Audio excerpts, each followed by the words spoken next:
Good morning and welcome to another exciting edition of Day 4 with Frank Scalish. It is Day 4, number 108, and Frank, it's the post classic Day 4. Good to see you in Tennessee this past weekend. It was a lot of fun to be there. I have to admit, it was a blast. The one thing I didn't experience at this classic, which was great, when you fish in a Bassmaster Classic, okay, all the hype is about this event. So you are so amped. You're so amped from the time you know you made it until the event. And you're like way up here on a level of, you're just way up here. But the day it's over, I mean, like literally the day it's over, you just go and crash and burn. And that I didn't get to experience that this time because I wasn't fishing in it. I was just enjoying it. So it was a lot of fun. It was you didn't have a post expo hangover? No. On Sunday? What about a post party hangover on Sunday, Uncle Frank? Yeah. Well, that drive home was slow and meticulous. That's so funny. That was actually, you guys, I gotta tell you, Luke's party was absolutely the highlight. The second had a really highlight. Good party. It was a beautiful adventure, to say the least. It was a lot of fun. I think I know what your first highlight was too, though. I'm gonna let you guess. Well, it had to be meeting all the Day 4 listeners and viewers who brought all the wonderful stuff and told you all the stories and hung out at the Classic Expo all day Saturday. 100,000%. You guys are fantastic. That was a lot of fun. I was very excited to see how many people brought their color number 7s to. You weren't excited. You were nervous. No one was going to show up at all. Don't lie. And I said, Frank, I said they'll be there. I said exactly. The BTL listeners are loyal fan base, and if they said they're going to be there, they're going to be there. And you're like, are you sure? Like, and by gosh, I only brought like 35 or 40, or I brought 35 or 40 of these drawings. There's no way. I said, dude, they said they're all going to be gone. Trust me. Yeah, that was fun. That was a lot of fun. You guys were great. Love to see all the BTL and Day 4 gear there. It was just great. It was really great. The whole entire thing. There were custom-made Day 4 shirts. I know, which blew me away. How about the kid that painted the color 7 on the Super Spook Junior and did amazing on it? Yeah, it was great. It was absolutely great. I would like to also point out that based on something we saw at the Classic, there's a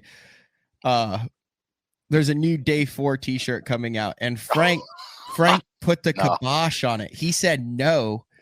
And I have confirmed with several other people, you are the only person in the minority. Everyone else thinks that it is the biggest home run that could ever come out of the Day 4 merch camp.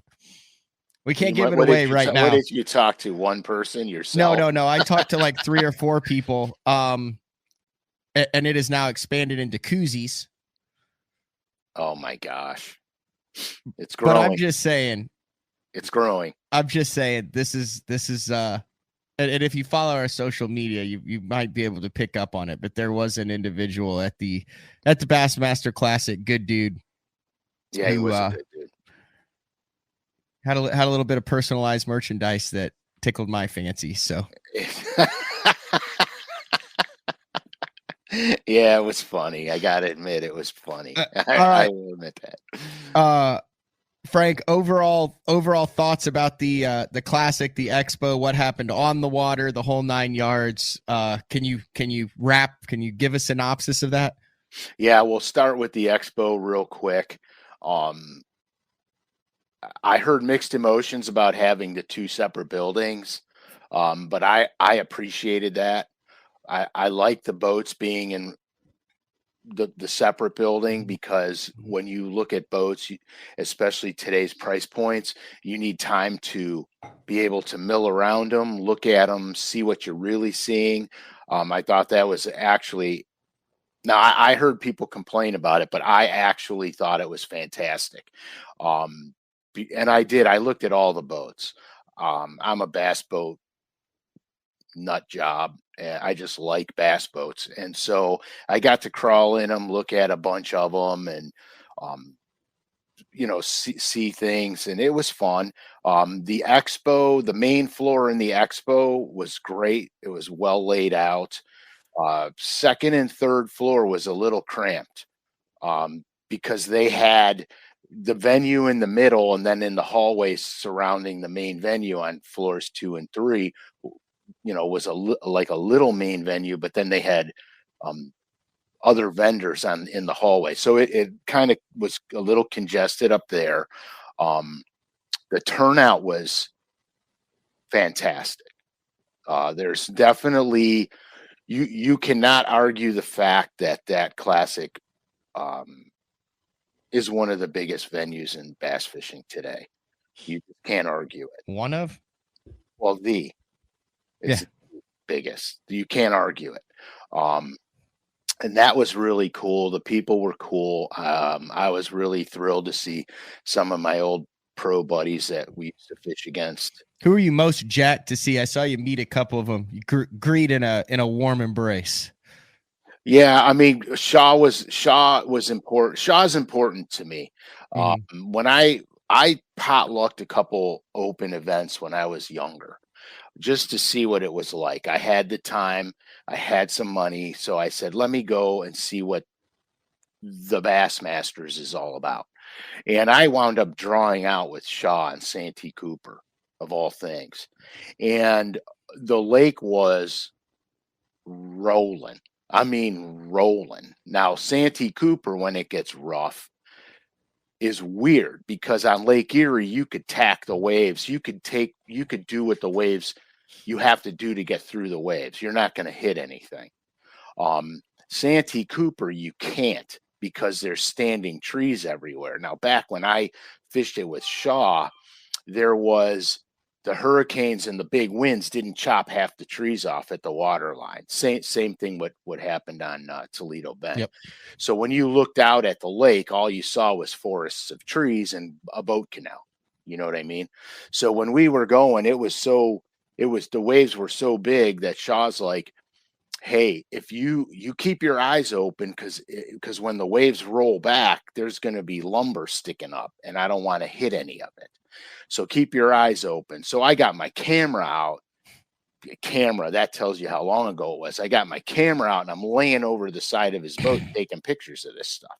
So we get to yakking it up and everything else. And I told him, I said, dude, one day I'm going to be out here, and one day I'm going to be competing against you. And he just laughed, probably because he hears it from everybody. And then lo and behold, fast forward, 10 years later, 11 years later, however many years later, here I am on the elites fishing against Shaw. And he had come up to me and he started laughing. He goes, dude, you're one of the only guys that said they were going to be here. That's here. And ever since then, him and I became friends. And so it was really important for me to see him. I mean, really important. KVD was another dude that was important for me to see. You got to say hi to Kevin. Yeah, I actually got to talk to him for a little longer than I thought, the way the crowds were. He got a break in the action, and I dove right in before the rest of the line could fiddle file around. You know what I mean? So I got to spend a little bit of time with him. McClellan, got to talk to him for a while, but that was more or less after the venue. And of course, Iconelli. Mike's a crazy dude, but behind all the craziness, he's one of the nicest people I've ever met. So it was a lot of fun. I saw a lot of guys there. And a lot of BTL listeners too. Oh, you guys were the best. Well, you guys kept me busy. You know what I mean? I got to actually talk face to face with people instead of behind the computer. So it was nice to put faces to names of the guys that I DM back and forth with. It was nice to put faces to the names of the people that do the comments and are in the comment board. That was really cool.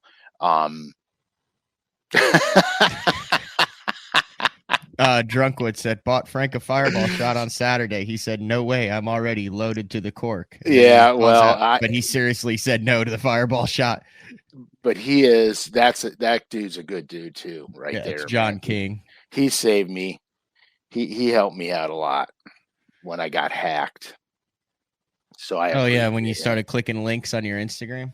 Oh, dude, it was one stupid maneuver. All you gotta do I learned a valuable. Try to help one person on there, and you're in trouble. Yeah, the wrong people. You help the wrong people. All right. So we got to talk about the fishing, right? Yes, that's what I was gonna say. Let's dive into the fishing. Did you have a chance? Like I said, Saturday, you're at the expo, but did you have a chance to follow things on Friday and Sunday to see Jeff Gustafson get the job done with 42 pounds and change? I saw bits and pieces of it. To be honest with you, I did not watch it through its entirety.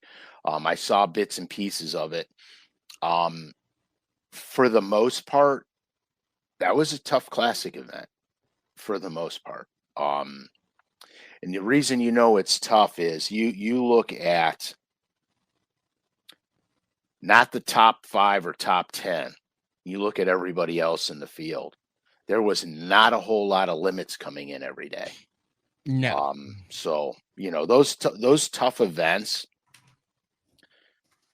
they're not the easiest to win, but they are in a way, because if you could just maintain consistency on those tough events, you could win those things, because the chances and the likelihood of somebody catching you is slim. The slugfests, in my opinion, are probably the hardest ones to win, is the slugfests, because if you think about it, anyone could catch a giant at any given time. And so if you're 5 pounds ahead of somebody, they can easily catch a 6-pounder and catch right up to you. So the slugfests are the hardest ones to win. Now that tournament, the classic, was interesting because Gustafson, he concentrated on smallmouth, which was obviously because he had found them there in a tournament previously, and they still used the same area, which I can't believe nobody beat that place to death. But at any rate, the smallmouth, they had an 18-inch size limit. The largemouth, they had a 14. Mm-hmm. So for every keeper he caught, he was probably 1.5 pounds against a head already, mm-hmm, for a guy who caught a keeper largemouth.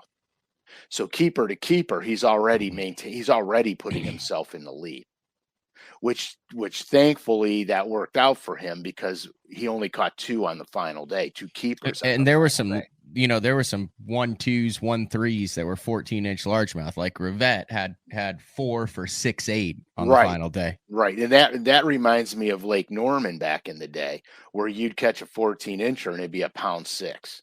Mm-hmm. You know what I mean? So in that respect, I don't want to say his game plan, because I don't think he went out there with the intent to say, hey, I'm going to catch all 18-inchers and it'll hold me in the lead. I think he went out there with the intent to catch fish he could catch. Yeah, listen to how tough it was. Out of the 25 that fished on the final day, so these are the 25 most dialed-in guys in the Bassmaster Classic with everything on the line, 5 of them cracked the 10-pound mark on the final day. Yeah, that's crazy. I mean, the weight's coming in 3, 4, 5, 0, 6, 4, 9, 7, 8, 6, 5, 6, 12, 10. I mean, and there were 1, 2, 3, 4, 5, 6, 7, 8 out of the 25 on the final day of the classic had a limit, and it was won by a guy with 2. Right. But that's because he had almost a 6-pound lead going into the final day. I mean, think about that. Mm-hmm. That's like being, 3 touchdowns ahead and 8 minutes left in the quarter. There were a bunch of guys who had limits all 3 days too. Porosnik went 12, 8, 10. Shakurat went 14, 11, 9. But those first 2 days of smallmouth, 18, 8, 17, 3. Right. That's, dude, you're jumping way ahead just with the 18-inch size limit. Yep. You're jumping way ahead of the game. So it was interesting. It was really kind of cool. The other thing is it wasn't a whole lot of forward-facing sonar technology. Outside of what Gustafson was doing, right? But Schmidt see was here, doing it a little too. But there were a bunch of guys that were just cranking and looking right, and throwing a spinner bait up on stuff. right. But here, look. Now, I think he used forward-facing to enhance what he found. Yeah. Because he found the structural element that was holding the bass. And then once he found that, the forward-facing sonar became his friend, became his ally, because then he could work that stuff and then he could see one moseying around and cast to it rather than having to go back and forth on the structural element, blind casting the whole time, kind of like we do with 2D sonar. But see, with 2D sonar, he was fishing deep enough. If he had only 2D sonar, he could have trolling motored up and back, and he could have seen fish that were suspending. Now, not necessarily plastered on the bottom, but he could have seen the ones that are off the bottom. So but he used that to enhance his game. He wasn't like outwardly chasing them around, like you do in the winter with a Flash Mob Junior, where you're just running them down all winter. He used that to tie everything together, which I thought was really cool. And I think Schmidt was using it to find isolated under the water wood that he would then cast to. He's sneaky good, man. Everyone knows him as a title in the Potomac River and what he can do out there, the Chesapeake Bay, but man, Brian Schmidt's freaking good. Hey, instincts are instincts when it comes to fishing, It is. Anything else that sticks out to you before we put a bow on the 2023 Bassmaster Classic? No. I mean, no. I've been to a lot of them, so the crowd was fantastic there. It was fantastic, and it just goes to prove you don't have to be on a slugfest fishery to have a good classic. You just have to have a good crowd. Yeah, and that was really cool. Before we get into something, I do want to mention that the St. Jude Bass Classic t-shirts, I'm going to mention this every show for the next 15 shows, so you're just going to have to bear with me, are available on basszone.com. 100% of the proceeds go to St. Jude Children's Research Hospital. So here's an easy way to do it. We did them all this year. Hold on, let me get us back to normal. Let's put it on this side. So now I feel normal again. Now you feel normal again. All right, we're gonna share screen. We're gonna share. All right, this is just the basszone.com at the top. Go to shop BTL. Click on the BTL apparel store. There it is, right there. The fundraiser, the BTL St. Jude fundraiser t-shirt, $24.95. These are available for the next 2 weeks. That's it. $24.95 goes to St. Jude, raising money for the Dick Hiley St. Jude Bass Classic last year. That's in Wabasha, Minnesota. Last year raised over $740,000. Beautiful. Fishing with Adam Bartuzek this year again. And last year we did a little bit over 6,000. Big shout out to that was all BTL and t-shirt funding. Well, we already had a fundraiser in Minnesota. We're up to like 4,200. So our goal this year is 10,000. So if you've never ordered anything from the BTL store, it's that easy.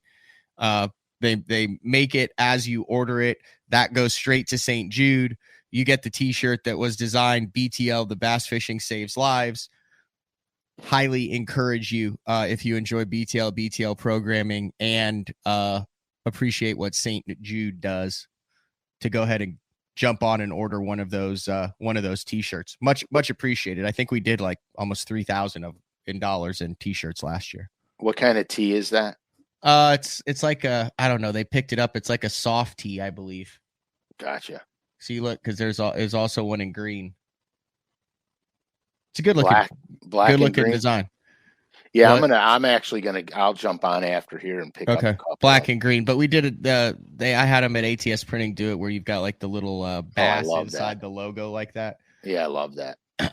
And then the other thing that you can also do is there will be a link in the description to this show and every show on YouTube. If you don't want a t-shirt or you want a t-shirt and do more, you can go directly to our link, because here's the reality of the deal. The more we raise for St. Jude, it's based on how much you raise as your takeoff number. Yeah. You see what I'm saying? I do. So we gotta get you in the top 3. So you can also go directly to our page, Bart and Bass Talk Live, taking a stand against cancer with St. Jude. That direct link will be in the description of the show on YouTube. And for every $20 that you donate, when you fill it out and you put your name and your email address in, you will be entered one time for every $20. If you donate $100, it's not only tax deductible, but you also get 5 tickets. And Bart's giving away a Blackfish rain suit, and I'm giving away an AFCO rain suit of your choice in your size and color, etc. Oh, sweet. At the end. And we're going to be drawing that on the 21st, I believe. Either the 21st or the 27th or 28th, one of those. But go ahead and get it in, and then when you do the straight download. So people will be sick of hearing that, but I really don't care because it's for such a great cause. No, like I said, you have to keep. $750,000 was raised from one tournament last year, Frank. That's insane. That's beautiful, actually. Shows the compassion of the people in this sport. Yeah, and the fans of BTL. So I wanted to make sure I got that in after a really good classic breakdown. You didn't get a little classic hangover, like where you were like, holy cow, we look forward to all this, we made all the trips, and then it's over, now we got to wait a whole nother year? No, I don't think that was the problem of the hangover. Did it make you want to fish again? Oh, dude, everything makes me want to be fish honest again. Did it make you want to jump in a division of the Opens next year? Yeah, it did. It really did. I mean, I'm so crushed with the competitive gene, and I really want to make another classic in the worst possible way. But I have a lot of other things that I have to weigh to make that decision. I have a lot of things going on, and it's just right now it's just not. Well, you got like 6 months to get it figured out for next year, Frank. I'm just saying. I know. Believe me, it goes through my brain. It burns me inside. All right, where do you want to go? Where do you want to go first? I'm actually putting the links in the chat here. Yes, there is a chance, Ryan. There is a chance that we could get Frank, but I feel like it's going to take. Actually, we're probably going to have to do an email and letter and writing campaign to Pradco.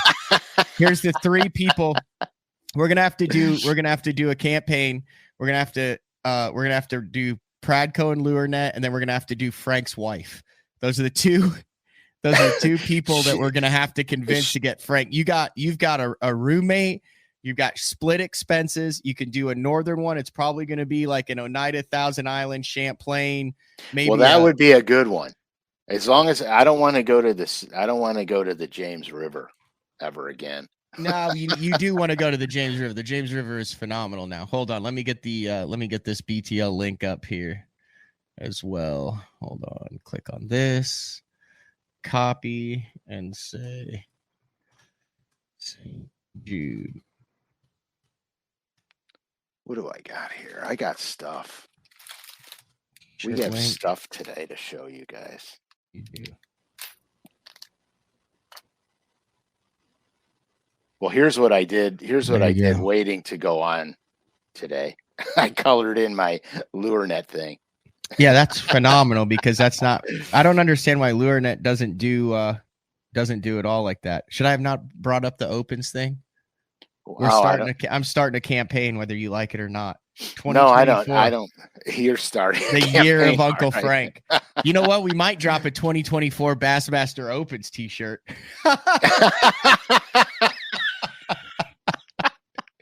It's not a, and just for the record, it's not my wife you'd have to convince.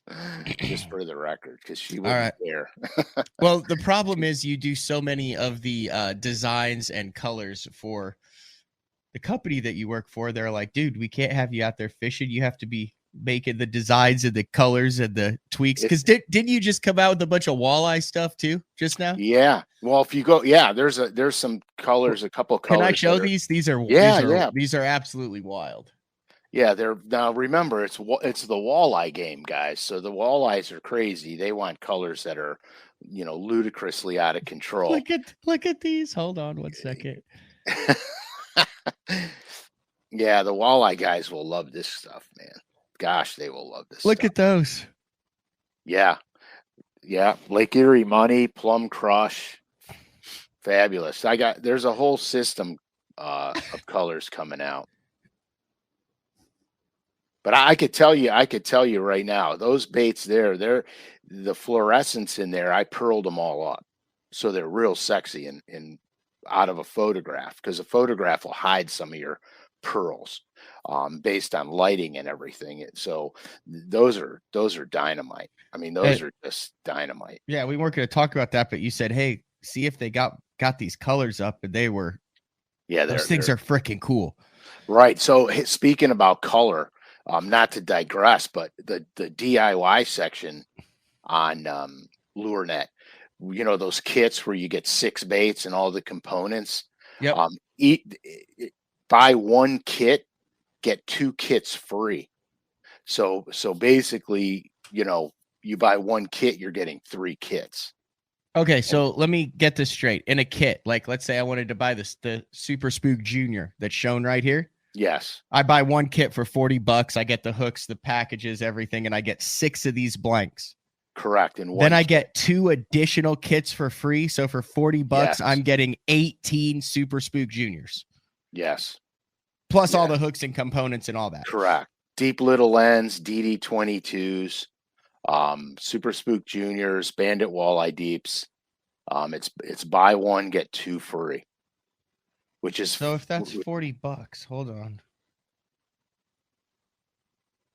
That's $2.22 a blank. Absolutely. For real production blanks. They're not like the actual thing. So then you could either paint it yourself, or if you know someone, or fish them clean, or if you know someone who can paint them, you can still. Correct. That's 100% correct. That is probably the best deal I have ever seen. It's probably one of the best values going, to be honest with you. Yep. Buy 1, get 2 free. Yeah, and honestly, man, DD22s and Deep Little Lens, it's hard to beat. Oh, yeah, I shouldn't have said anything. I'm sorry. Because Ryan's like, so we're just going to gloss over the opens like that? Keep digging, bro.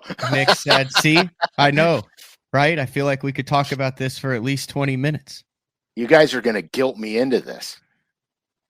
I mean, there's someone else that be like, yeah, you should, jump in the Northern Opens. Frankie Jr.'s trying to do and get into this. You made him stay home for the first couple classics you were in. I feel like now you could travel with them. You and Frank Jr.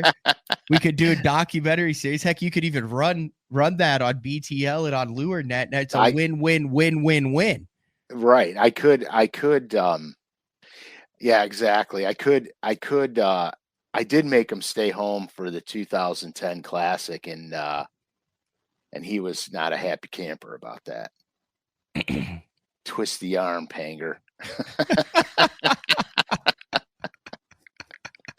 Oh my God. What have we done here? We've opened up a can of worms. I'm just saying, just like anything, I figure like I had to start it where we look, y'all can bug together. Yes, we would. We would have the BTL Day 4 house. Yeah, there would be no fishing getting done. It's a win-win. Yeah, there'd be tons of fish. It'd be a win-win. I feel like you're all business when it comes to the fishing, based on how you take your filming. Well, yeah, I am. I don't monkey around when I was doing the tournaments. I didn't monkey around. I couldn't monkey around. You know what I mean? I wasn't as gifted as some of the pros out there, so I had to work twice as hard at it. And I took it seriously.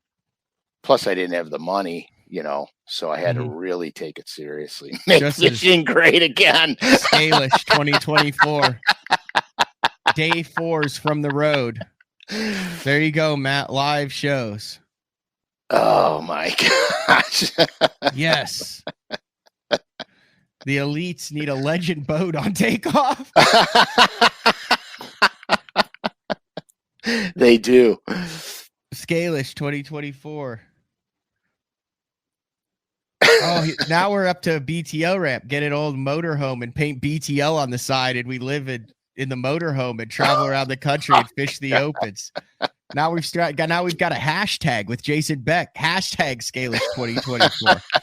Frankie's in. He's 100% in on it. Oh, he's in because you've already been anointed the 25 or 26 Bassmaster Classic champ. Oh my God. I think I would pass out on stage if that happened, to be honest with you. Because it's you don't understand. Since I was 14 years old, that's all I ever wanted. Color number 7 boat wrap. I feel like is there a place to leave a comment on LureNet if you order? Like, hey, is there anything else you'd like to do? I think if you leave a comment, you needs to be, hey, we want to see Frank fish in the opens. Oh, that's priceless. Breaking Bad. There would be a line at the house just to meet Frank. That's excellent. That is excellent. Do a wrap and we all pay for a section of your boat. Fund day 4. Ooh, fun day 4. Ooh, Frank. Ooh. We're going down a slippery slope. I like it. Put in the vacation time now, says Jason. But see, here's the thing. You should be able to work this in because this is value. This is adding value to the brand, to yourself, to what's going on. Most assuredly adding value. We got to strap. Doug saying, well, he's in as long as we strap a GoPro to your chest. All right. You're uncomfortable with this. We'll move on, Uncle Frank. You don't understand. You're entertaining it.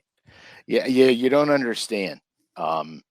There's a few things. One, I think it would be really cool to fish the opens and have my son fish the opens the same time. I think that would be really cool. It would be really cool to fish the opens and you and I do the day 4 stuff and actually show what goes on, the real deal behind the scenes. I think that would be sweet. So there's a lot of really cool things that could come out of this that would really be neat. And of course my ego wants to fish so bad again. I can't stand it.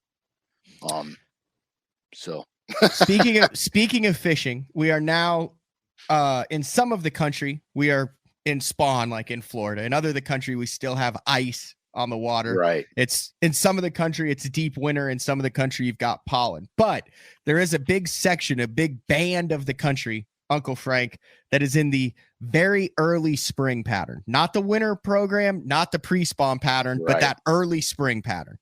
Right. And so here's what we got. Okay. We had a little bit of snow yesterday, nothing to write home about. My backyard's still crunchy and kind of frozen from all the moisture, but that'll be gone literally by this afternoon. Our water temperatures are, depending on which lake you go to, are still hovering in the 40 to 42 degree range. The bass are already starting to move off of winter pattern, but it's not pre-spawn. We're a ways away from the true pre-spawn. So what I thought about was I'm not gonna call this a deep dive. We're gonna call it a shallow dive, because what I'm gonna do is I want to just give a real quick program on breaking this time of year down as fast as you can, depending on what type of lake you're on. So as usual, we're going to go structure, grass. We'll talk about structure lakes. We'll talk about grass lakes. I was going to do river systems, but basically you could sum the river system up fairly easy. You're going to look for staging areas leading into spawning areas. You're going to look for areas that have current breaks, because the bass in the river systems, when they spawn, they'll like a little bit of current, but they don't want heavy current. So anything that's off the main river is a good starting point, okay, depending on if you're chasing largemouth, smallmouth, or spotted bass. So if you're chasing largemouth, those current break areas, the pockets, that's going to be more relevant to the largemouth. The smallmouth game, they will be current related until they set up. Once they set up, they're going to look for places that are less volatile to spawn in. Spotted bass are pretty much the same as far as smallmouth and the spots. Behavior is pretty much the same. So in the river system, that's all I'm going to really get into, because I can show you sections of rivers and pick places out in those sections of rivers. But what I'm going to do with grass lakes and what I'm going to do with structure lakes will apply to the river systems if you understand the current. So let me see, what do I got here? I got maps. I got things. We starting drawings for the 2024 Classic Expo? Apparently. Apparently we are. Okay, so the first thing I'm going to do, you know what? I'm going to do structure lakes first, because I just got regular topo maps, not my drawings. My drawings I did for the grass lakes. But for we're going to take a structure lake, typical reservoir, and I'm just going to break it down real quick. We use this map for a different venue, but we're going to use it for this now. So basically, if this is your main lake area, can you see that? Am I good? Yep. Fantastic. If this is your main lake area, we're going to take a smaller pocket. Okay, now that's going to be relative to the body of water you're fishing. So the bass will come in off the main river channel break, and they'll work their way into this creek. So on the early stages of this, like this time of year, you're going to look at the gut. You're going to look at everything that's lead in. Okay, all the lead in stuff. So you're going to take it and pretty much break it from the first half of this thing. That's where you're looking right now. As the water warms, you're going to start to run back up in these areas.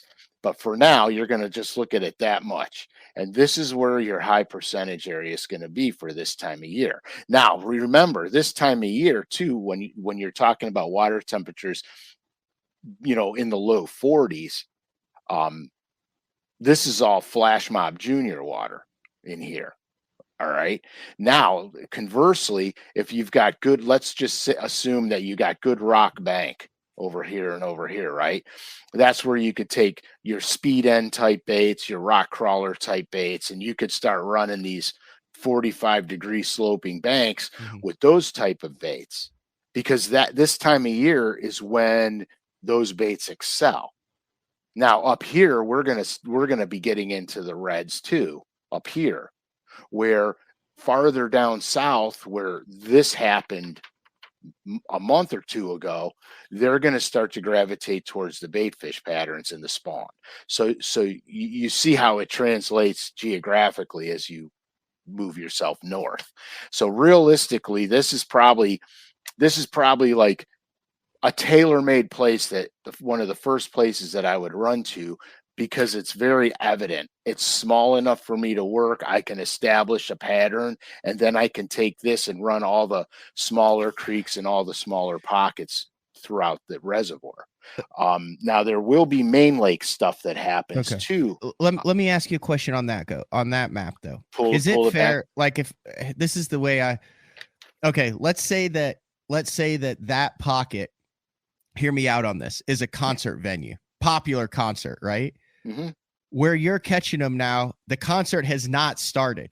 Everybody is gathering outside in the parking lot, getting in line to get their tickets, to get scanned, to get into the actual concert, which is where they're spawning in the back of these things on the secondary when they go full-blown pre-spawn. So what you're doing is you're picking off the lines of people waiting to get into people, but bass waiting to get into the concert for the show to start. Right. Is that a fair assessment? Yeah. So if this is where the show is, yep, they're this all is where waiting in line. they're parking and getting in line out there, and that's where you can find groups of fish and absolutely blast them.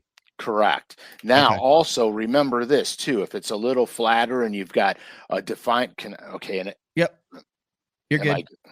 And a defined creek channel edge that runs in here, they could be anywhere from, yeah, those are traffic cones saying, hey, get here to get in line. Follow this line to get in line. Okay. Is that a fair breakdown of what's kind of going on? It's absolutely accurate. Except instead of a concert, it's more like a swingers club once you get in back because of what's going on and what they're in line for. But hey, that's right. So now you have to remember that there's main lake spawners. Remember a show we did a long time ago where I broke down 3 types of bass that chase pelagics, bass that live their lives in the creeks, and bass that live their lives on the main lake. Mm-hmm. So there will be main lake activity. It doesn't always have to focus around a creek mouth.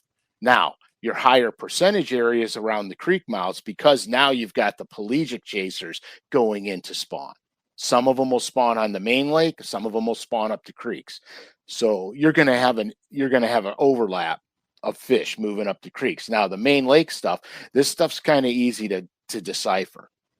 Okay, we did this stuff here. We talked about probably Carolina rigging and then wintertime patterns. But if you notice here, I'll just have to do it like this.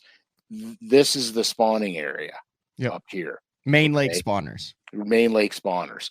This is their roads. This is the roads going in to the spawning areas. So when you look at it like that, like this flat here is ideal. This flat back here is ideal. It's semi-protected. And it's big enough where it can harbor a lot of fish. It's not just one spawner or 2 spawners. You're going to have multiples. And it's got really good lead-in structure right off the main river channel and good deep water access nearby. So this is the kind of the main lake stuff that I look for. I've had it. I've done very well running main lake stuff during this time of year, and I've done very well running pockets. Now, the giant creek arms themselves, I would cut that whole creek and make it one lake. And then I would apply the same thing in that creek, ignoring the main lake, if I was going to fish a giant creek, for example, because that will fish as its own separate entity. And that's pretty much structure. Now, remember, this is a shallow dive. We're not getting nitty gritty. I'm just showing you how to look at something and narrow it down in a second. The next thing, grass. Grass lakes are a little trickier because not all areas are created equal. So on a grass lake, here's something that I would absolutely look at. So everything from yellow to green is going to be from the bank to, let's say, 8 feet deep.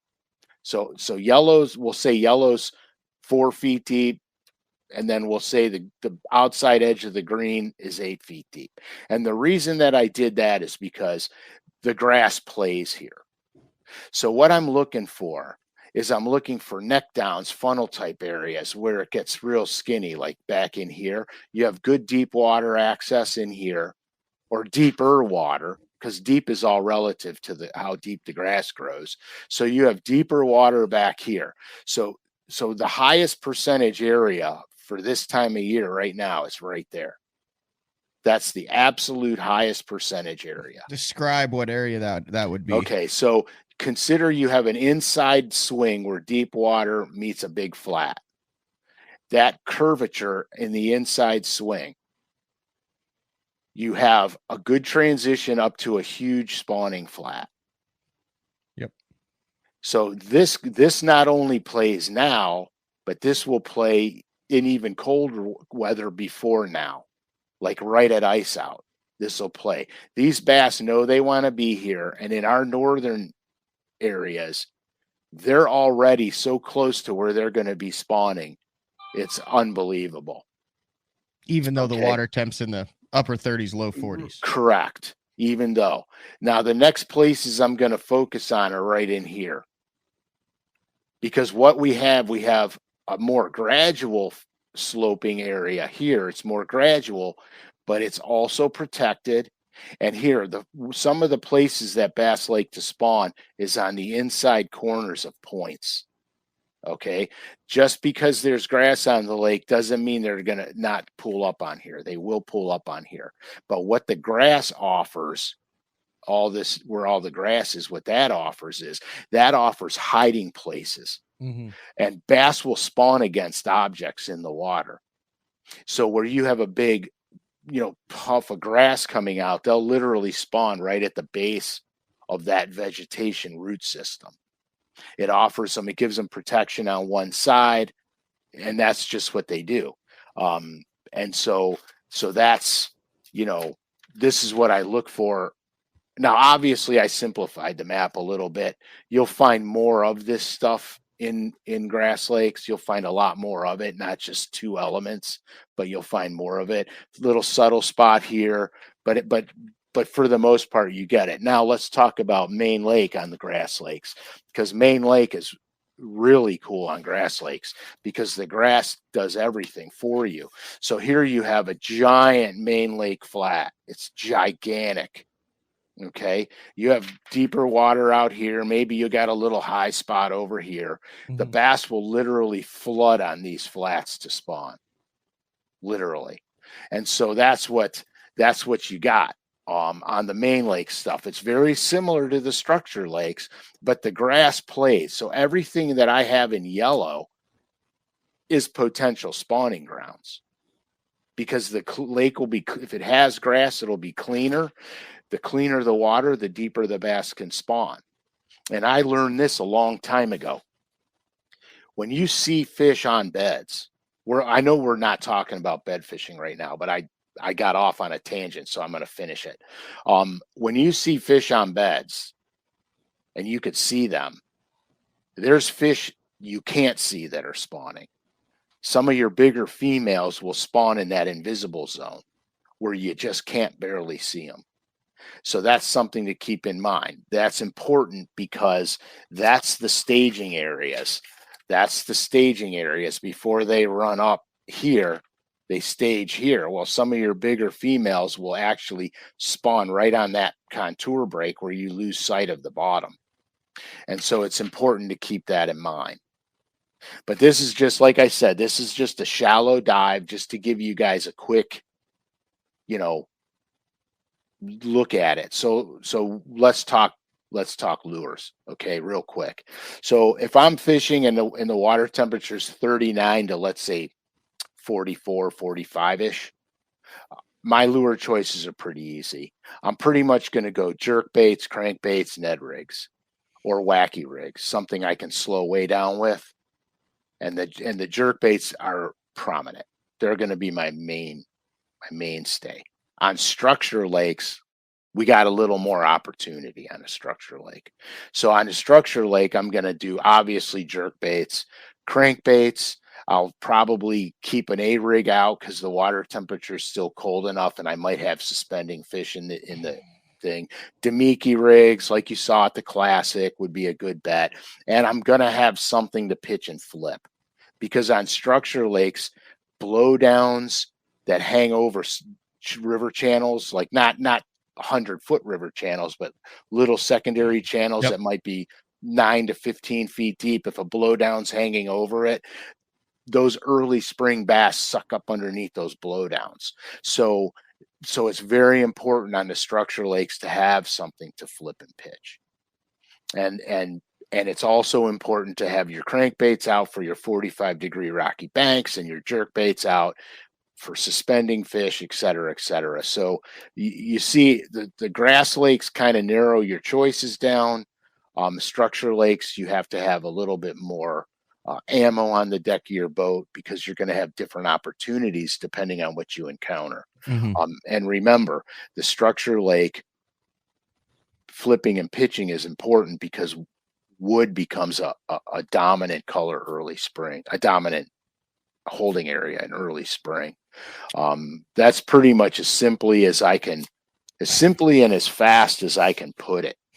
I like a couple questions here. Lincoln would like to know, do they move in and out until they're fully committed to the spawn? And then in the post spawn, do they jump out to these same exact areas? Yeah, post spawn, anywhere you find them now, you'll find them in post spawn before they transition to summer. Very, very important to know. I have a lot of guys that have issues after the spawn locating fish. And I think what happens is they're not thinking clear enough as to how did the bass get from where they were in the winter to where they are now. All you have to do is backtrack that. And right at post spawn, they're going to be, in fact, I did it's not 100% exact, but it's really close to exact. I did a post spawn early summer pattern post spawn where I was catching them cranking out here.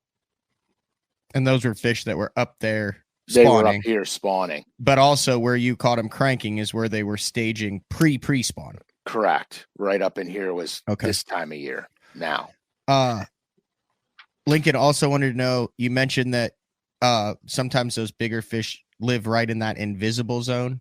Yeah. He said, how do you know the big females are there if they're in the invisible zone? Well, it's really simple. Okay. I don't have forward facing sonar.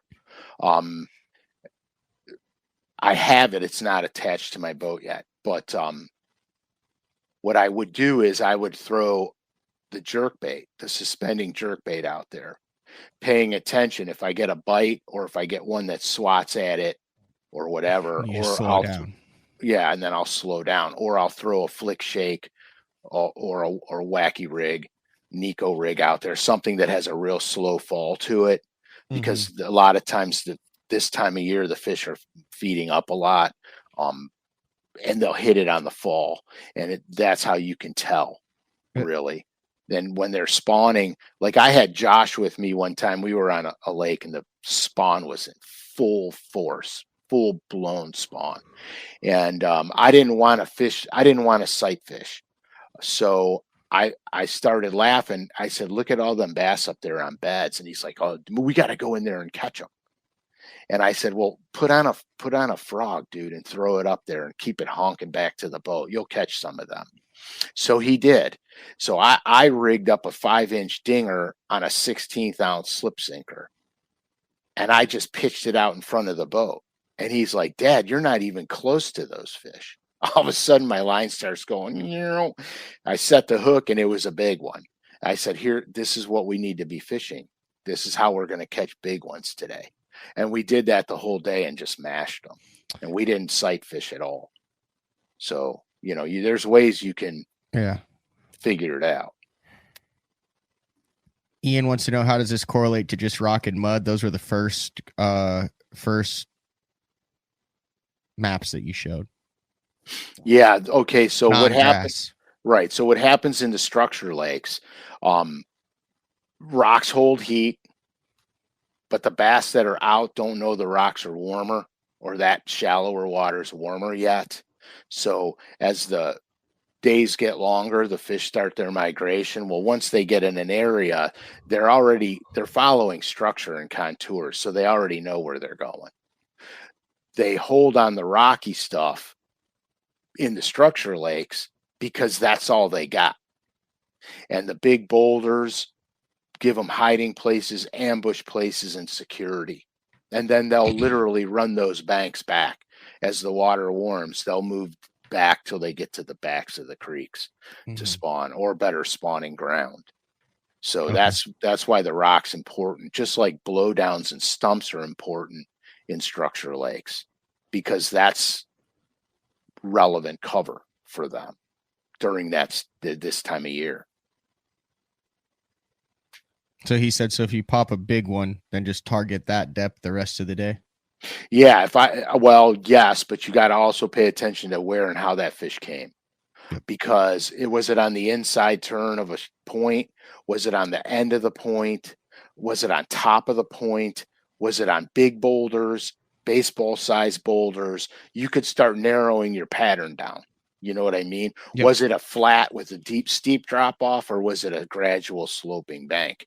I mean, these are things you got to look at all the clues in the area that the fish are at that are telling you something. Just because you catch one in 6 feet doesn't mean they're all in 6 feet. There's a reason why he was where you caught him, and it's going to be bottom composition, contours, or types of vegetation if it's a grass lake. So you want to pay attention to what you're seeing down there. That's pretty much, I mean, it sounds easy when we talk about it. It's difficult to do on the water when you look out and there's this vast body of water and there's tons of stuff that are the same. So what you have to do is you have to narrow it down. And usually your first couple fish give you enough clues where you could start honing in on something to have a pretty successful day. Even if you're a smidge off base, you can still have a pretty successful day on it. What else you got? Boy, we covered a lot in today's show. We got you back on tour. We got classic. We have a lot too, because we talked about reds and stuff for spring, which I want to go. I actually finally got the Arsonist series. I actually got them in so I could physically hold them, touch them. Wow. Yeah, they're really cool. These are the Covert Series Arsonist. With this one, I put the Spine Craw trailer on it in the color Arsonist, which is a dead match from the skirt. I mean, if you look at it, it's a dead match.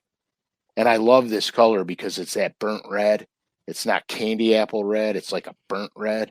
And you'll be able to really slow roll that in the cold water with the combination of that Spine Craw trailer and the double Colorado.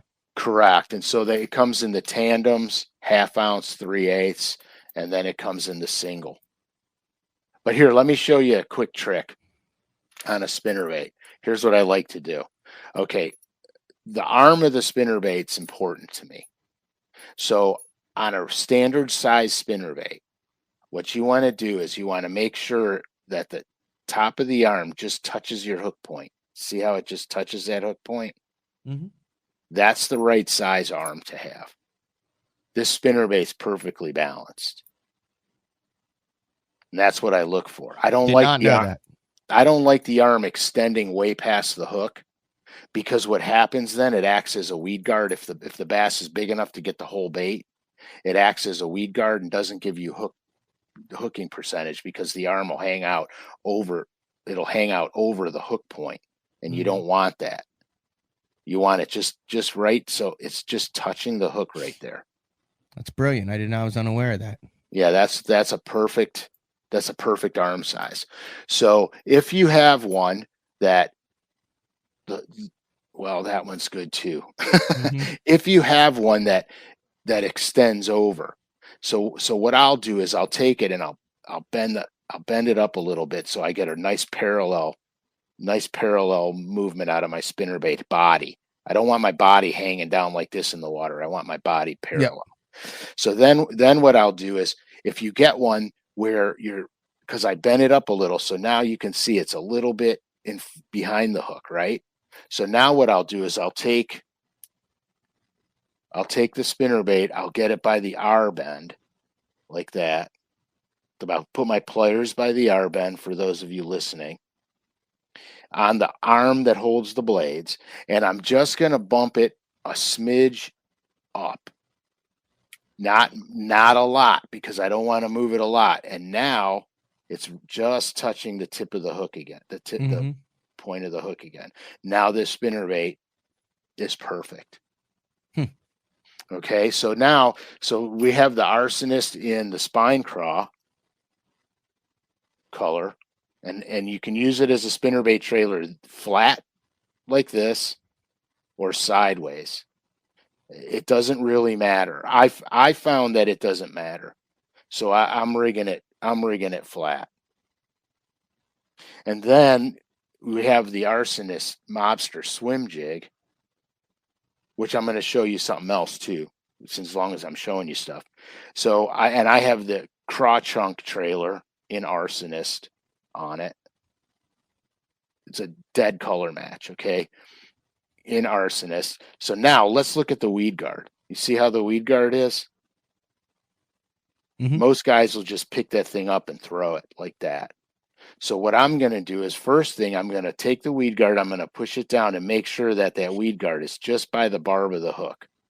So you want that weed guard to be past the point of the hook and Past the just point, ending where the barb ends. Correct. So now what I'm going to do is I'm going to take the weed guard in my hand like this and my needle nose pliers.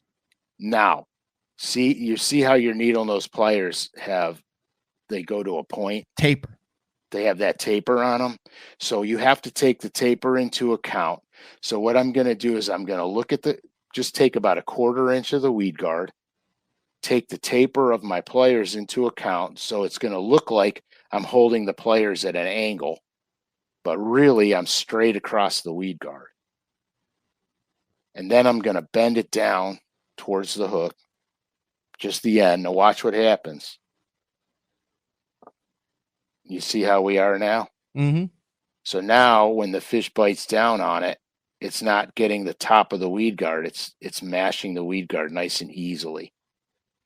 But the weed guard's still stiff enough and far enough away from the hook where it's going to be weedless when you're pumping it through through the grass. I like that. So that's the weed guard trick. Now, Dang, that's a hot tip. It's a good tip, but you got to take into account the bevel on your pliers. Okay, so now since we're doing this, we're going to go into a new color on the Mobster swim jig. That's really cool. This color, like I got tuned in on this color regionally, like in Texas and Oklahoma, Arkansas area. Black and red. I thought, is this the isn't Tom Monsoor just a big black swim jig guy? He's won like $1 million on just a black swim jig. Yeah, because here, think about this. This swim jig's it's black and red, but it's got subtle red in it. It's not overblown with red. And the black neon craw chunk, same thing. It's a very fine red flake, so it's not overblown with red. Very pretty. Now, the reason this works so good is these crayfish, that gator grass and water willow and stuff, the crayfish actually climb up on these things and they eat algae and the bugs and snails and stuff that are on this grass. So when you're pumping this swim jig, it silhouettes against the sky perfectly. So the bass can see it. They see it like crazy good, and it's a shadow. And so because of their predator instinct, that shadow's bouncing by in the water. They're going to nail it because they can't quite understand what it is, but it's something, it's alive and it's moving. And so that's the deal behind it. But this black and red, this is actually a real crayfish color. I got turned on to it in Texas, to be honest with you. A buddy of mine said, dude, you got to flip a black and red tube. And so I'm like, what's the difference? Water's dirty. I'll throw June bug. He goes, no, the crayfish in here are black, dude. And so sure enough, and so my eyes got open. And this was decades ago. But as a young kid growing up fishing the Ohio River, I threw black all the time. Black lizards, black sensations, black ringworms. Back in the day, we had little ringworms. So I threw black all the time. I just thought fish could see it. Water is dirty. It's black. They can see it. But there's a lot to this Mobster swim jig. And this color is called body bag. So just, something to think about. It's not a unique color, but it's so subtle that it's like it's better than just black. You know what I mean? Because it gives you that little bit of reddish hue to it. So it's really cool. The other thing is, real quick, 4-inch dingers, 4-inch yum dingers. They got all the custom colors in them, plus a new custom color. A new color. Where did I put it? Oh, it's right here. Just what we talked about last time. Yeah, I'm sure I showed it to you. Northern Lights. It's the new color. This is going to get some smallmouth damage for me up here. For sure. That's the new one in the 4-inch dingers, but they have all the other custom colors that they released in the 5s and the 4s, like 9 or 10 of them.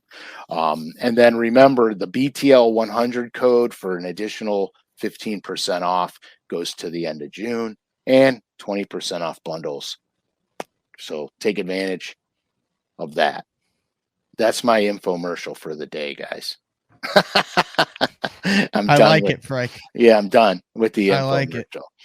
But I wanted to give you some tricks on weed guard, and I wanted to give you tips on the spinnerbait, because a lot of problems guys have when spinnerbaits start to roll over on them and stuff is they're not proper from the get-go.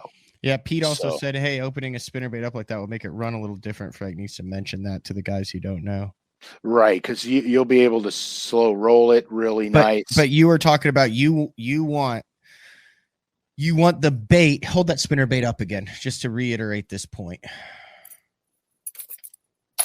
As it's going through the water, you want the head of the bait and the trailer and the skirt to be horizontal in the water, like Gussie's moping or like the Demiki rig was. Right. You okay. want it like that. So hold the pen up to where okay, now you're good. Yeah. So just something vertical. So if that's the top, okay, there you go. That's how you want it to be running. Correct. Okay, so what are some bad angles? Yep, that'd be a bad angle. That's a terrible angle. Or on its side. Right. So if you're looking at it head on. Yep. That's how you want that thing. If it's running this way, then you take and you bend the wire that way. Mm-hmm. And you'll offset it. But you want it to be running just like that. There you go. Perfectly straight. Not like this, not like that. Not at an angle up. And in the water, you want it running like that. Yep. Because if it doesn't, it's hanging down. Mm-hmm. And it's not natural. Yeah, that doesn't look right. And then your skirt actually goes here. I'll show you what it does in the water. Your skirt will actually go way below the hook and look goofy. It'll look like that running in the water. All your skirt material, because it's lighter, not as dense, will be up here, and it'll look goofy. So you want it to be, nice and basically parallel to the bottom. Especially if you're burning spinnerbaits in the warmer months. You want it to be nice and straight. It comes through stuff better too. Remember, the more tuned in your spinnerbait is, the better it comes over wood and through and it grass. Just feels better too. When you get a spinnerbait that's running right, it's just you know that it's running right. There's others where it's coming in and you're like, I don't think anything's gonna eat this piece of crap. Exactly. You know what I mean? And then you tie the right one on and you're like, that's the ticket. It's got you just feel it. It's running right. So I mean that's pretty much it. So are you gonna be ticked at me when we end this show? No. I think I started a monster. You started a monster, and I will be not honest if I said I don't think about that a lot. I think about it a lot. But I also have to be careful. SCALISH 2024.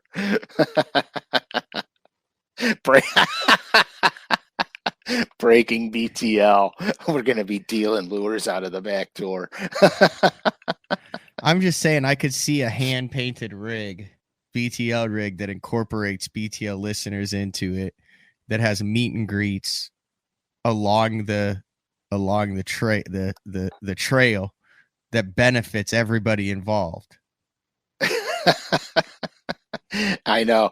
We'd have planned stops. Oh, 100%. I mean, why would that not work? Well, it would work. The more time you have, the more stuff can work. Yeah, well, that's why I may or may not have mentioned it a year in advance.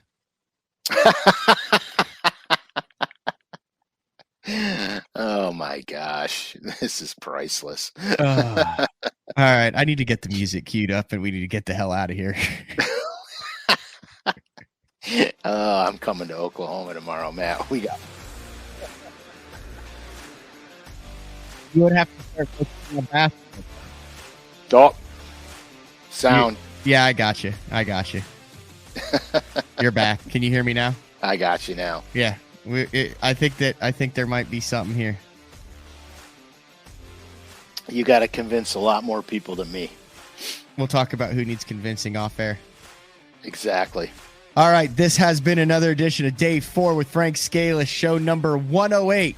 It was a shallow dive that actually turned into a deep dive with a lot of freaking awesome tips in there. Classic recap, all sorts of good stuff. Uncle Frank, thank you for imparting your wisdom and knowledge. Next week will be April 6th. I believe I have a calendar. You want to do it again next week? Same time, same place? Yeah, let's do another one. Let's do it again next week. Let's call it 109. I think it's going to take off. Might be onto something here. All right, we'll see everybody next Thursday. Later.